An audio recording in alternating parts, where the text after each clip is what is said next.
Hey comic fans, this is Jimmy the Geek Aficionado back with a treasure hunt of sorts.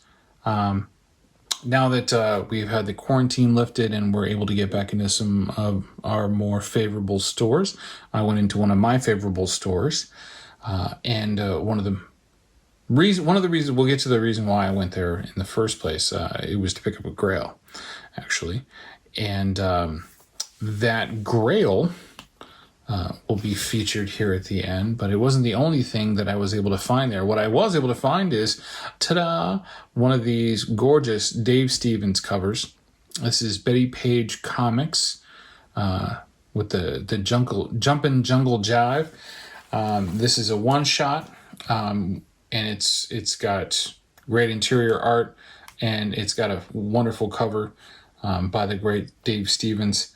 Not only did we have just this one, but we also had this copy of Alien Worlds number 4, which, with the good girl art and the sci-fi theme, very golden age styled. Love it. Happy to have this one for the collection. Been looking forward for a while. There's also another issue. I believe it's issue number 7 he did as well. But that's it for the eye candy there. Now we get into some serious stuff.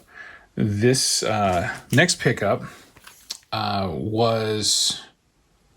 I was really glad to find it. It's not quite... I would have liked to have found it in a condition that would probably get me a 9.8, but I think it's still really solid. This is Marvel Presents number 3. Marvel Presents Guardians of the Galaxy. This is their first solo stories outside of Marvel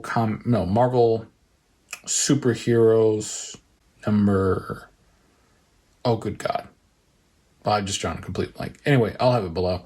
So this is their first solo story.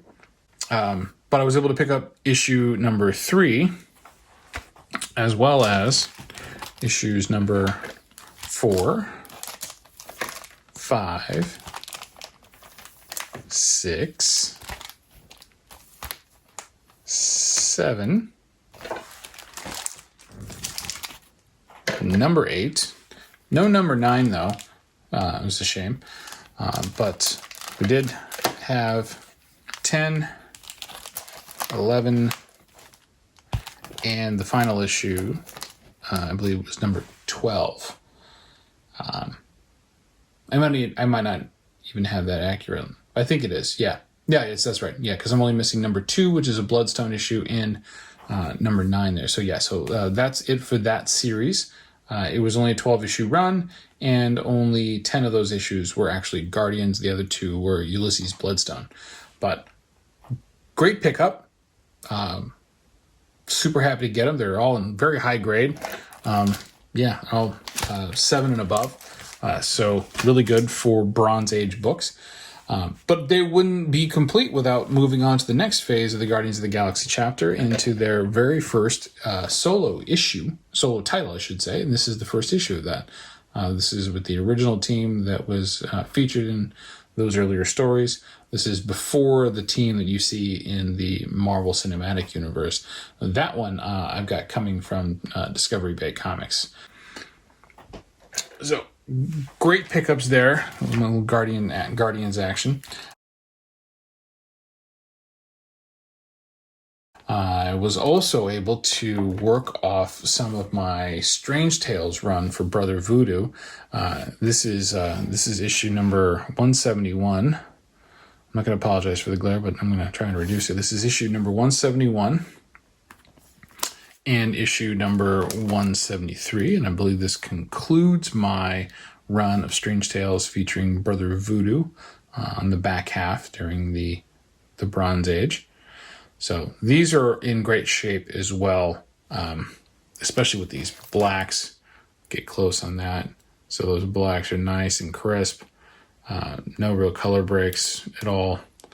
So these are just in fantastic condition. Yeah, this is a near mint copy, and I got it for a great price as well. So can't complain about that, not in the slightest. And what I really can't complain about is picking up serious keys like this. Invaders #1 in a near mint copy.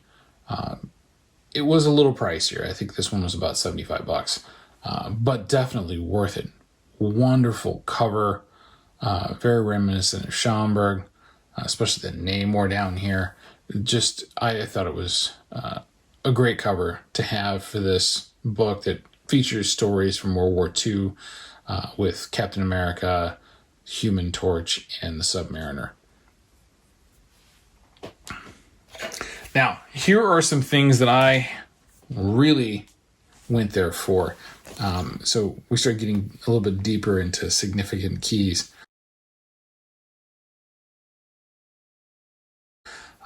Like this one here. I think everybody's on the hunt for this one. It's Marvel Spotlight #32. This is the first appearance of Jessica Drew, who is Spider-Woman.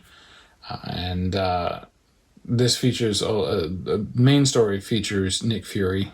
They send her parents, who are German scientists who work for Hydra. I think they're German. Anyway, they're scientists that work for Hydra. They invent this serum and they inject their daughter with it, which gives her some like venom blast, kind of powers and such. And they trick her into believing that S.H.I.E.L.D. has killed her fiance, who's also a Hydra agent, and they send her to kill Nick Fury, who gave the order. All the while, Nick Fury has no idea what's going on or why she's there or what he's done, and she comes to find out that her fiance was actually a Hydra agent as well, and that she was lied to the entire time. And Nick Fury is able to turn her and get her on the side of the Angels, and the rest is history. You guys have sure seen some of the new Spider-Woman developments in those series, and they're very good. Moving along to I'd probably say a lesser known one. This is Marvel Premiere #15. This is the first appearance of Danny Rand, the Iron Fist. I know that the Netflix series had some critical reviews of it. I found it enjoyable still. I didn't think it was necessarily really good. First season kind of drug on a little bit. Second season, content was okay, but I think it finished up really well with the addition of Orson Randall backstory to it. So I thought that was pretty interesting, but I'm sure we're not going to get to see that. What we will most likely see is a new Iron Fist recast in the future, and we'll have to wait to see what they have in mind. But in the meantime, this is a very nice VF copy of Marvel Premiere #15 that I'll probably have slabbed and on my wall to enjoy.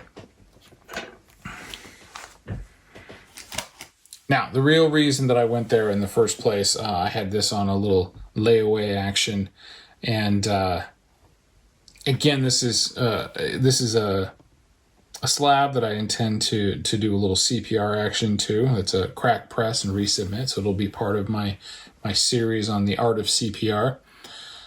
This is a grail for a lot of people, and it's in a grade that's pretty respectable. But I felt that when I saw it, I felt that I could improve upon it, which is why I spent the money that I did for it.